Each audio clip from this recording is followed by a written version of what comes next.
خورشید طالبов در مسابقه گراند پری روسیا اوید با بودی بیلدینگ یگانه نفر از تاجیکستان بود که به تخت قهرمانی برشد.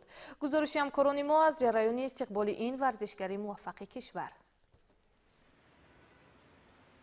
خورشید طالبов ягона ورزشکاری تاجیک است که برهوز در رشته بودی بیلدینگ یا خودبدنسازی در مسابقه‌های سطحی بین‌المللی شرف تاجیکستان را حمایت می‌کند.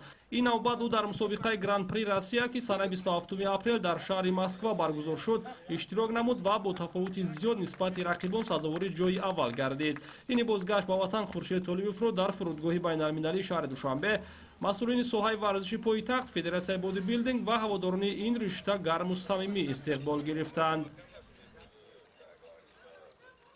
در دو کاتگوری من درآمد کردم.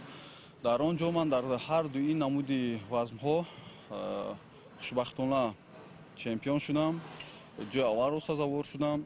در این مسابقه 30 دولت، زیاده از 30 دولت دنیا در آنجا اشتراک می‌کردند. چی از اروپا، چی از دیگر منطقه‌های دنیا اشتراک می‌کردم و در اینجا من خوشبختانه چمپیون شدم و پرچم تاجیکستان را برداشتم.